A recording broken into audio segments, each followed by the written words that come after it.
各位记者朋友，大家下午好。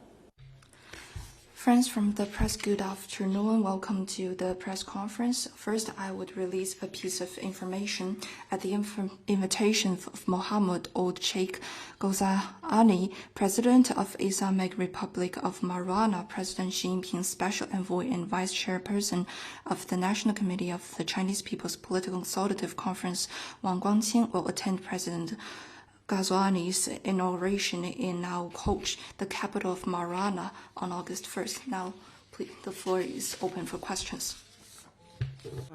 Al Jazeera, the Palestinian Islamic resistance movement Hamas has announced that its leader Ismail Haniyeh was killed in an Israeli airstrike in his home in Tehran, the capital of Iran. What is China's comment? 我们高度关。 We pay high attention to the relevant issue and we firmly opposes and condemns the act of assassination.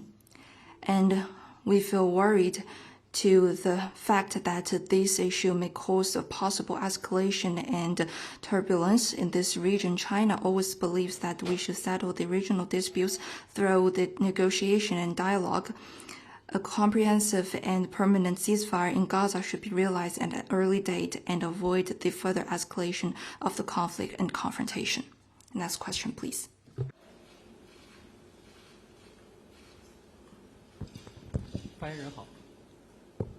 发言人好，总台华语中心记者。意大利总理梅洛尼刚刚结束访华的行程，我们注意到在30号的记者会上，梅洛尼。 Question. Italian Prime Minister Giorgia Meloni just concluded her visit to China. We noted that she said at a press briefing yesterday that it's possible to rebuild closer cooperation with China, and this visit, which was paid at the 700th anniversary of Marco Polo's passing, defines how deep China-Italy relations are. She was very satisfied with the trip. Could you share more details with us?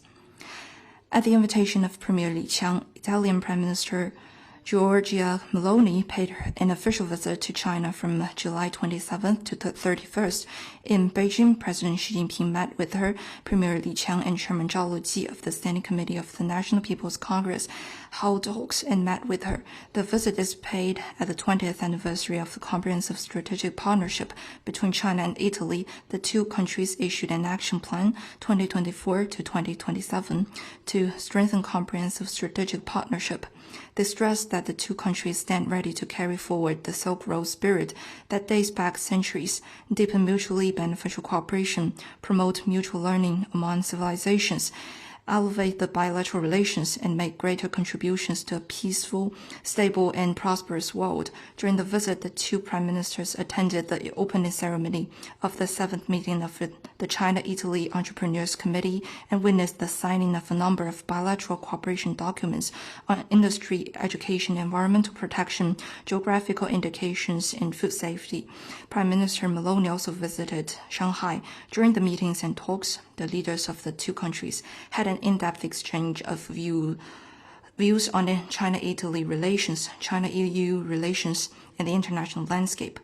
The two sides were of the view that the friendly exchanges between the two countries date back centuries and contribute to the exchanges and mutual learning between Eastern and Western civilizations.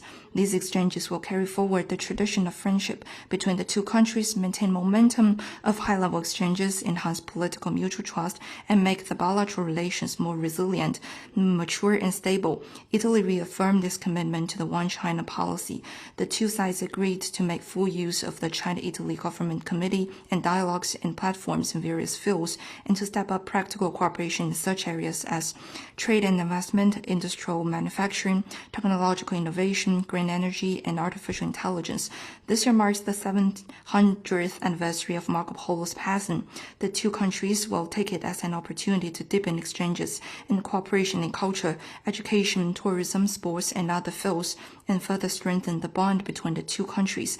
The two sides support China and the EU in deepening the comprehensive strategic partnership, settling differences properly through dialogue and consultation, and refraining from escalating trade frictions. China-Italy expressed readiness to strengthen multilateral coordination, oppose division, confrontation, decoupling, and severing supply chains, and jointly address global challenges. Next question, please. Thank you, spokesperson. A question. 路透社提问：乌克兰已邀请中国外交部长王毅访问乌克兰。乌克兰外交部长表示，正持续推动乌中两国元首会晤。王毅外长是否会接受访问基辅的邀请？何时访问？第二个问题是，两国元首的会晤是否也在计划之中？ China is ready to maintain communication with Ukraine on bilateral interactions. On the specific questions you asked, I have no information to share at the moment. 下一个问题。 Next one, please. 谢谢发言人。北京日报记者提问：据报道，7月30日，印度西南部。 It was reported that on July 30, massive landslides struck Wayanad district in the southwestern Indian state of Kerala, killing over 100 people. On the same day, Indian Prime Minister Narendra Modi expressed condolences over the lives lost and assured all possible help from the center on the social media platform. Has the Chinese side expressed sympathies? Are there any Chinese nationals killed or injured? China noted the massive landslides in India. We express deep condolences over the lives lost and heartfelt sympathies to the bereaved families and the injured, and we wish those injured speedy recovery. Verification by the Chinese embassy in India shows that no Chinese deaths or injuries have been reported. Next question, please. 谢谢发言人。环球时报记者提问：7月30号，菲律宾外长马。 On July 30, Philippine Foreign Minister Manalo, when answering a question at a joint press availability after the Philippines-US 2+2 ministerial dialogue, said that the mid-range capability missile system the US deployed in the Philippines is meant for its own defensive capabilities, not meant for any offensive purposes, so it would not lead to an arms race. Does China have any comment on that? On the US deployment of the missile system, China has made clear our just position. Let me stress once again that by allowing the US to deploy the system, the Philippines is cooperating in the attempt of forces outside the region to heighten regional tensions and rivalry and incite geopolitical confrontation and arms race. This runs against the trend of the times. What the region needs is peace and prosperity, not missiles or confrontation. We urge relevant countries to heed the call of countries in the region, correct the wrongdoings, withdraw the missile system as soon as possible, as previously pledged publicly, and refrain from going further down the wrong path. Next question, please. 法新社提问 AFP, U.S. State Secretary Blinken announced that the U.S. will provide $500 million to the Philippines to enhance its defense capability. What is China's comment? 关于美菲的军事合作。 China has made clear its position on the military cooperation between the U.S. and the Philippines more than once. The U.S. is not a party to the issue of the South China Sea and has no right to interfere in the maritime issues between China and the Philippines. The Philippines needs to be fully aware that ganging up with countries outside the region to stoke confrontation in the South China Sea will only destabilize the region and escalate tensions. To hand over one security to forces outside the region will only lead to greater insecurity and turn oneself into someone else's chess piece. Any moves to create bloc politics and military confrontation will receive no support and be doomed to failure.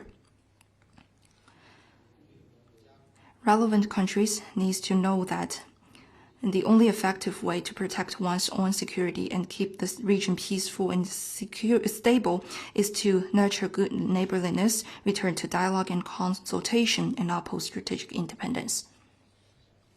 Next question. 谢谢发言人。温董社 Kyoto News. Head of Asian Department of MFA, Liu Jinsong, met with First Minister of the Japanese Embassy in China and lodged a protest on Japan's remarks during the 2+2 meetings and other relevant meetings. Can you share more information on that?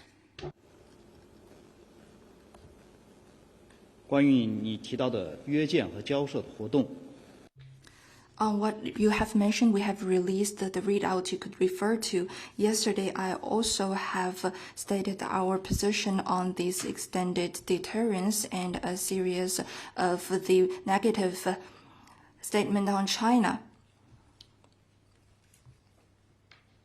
Next question, please.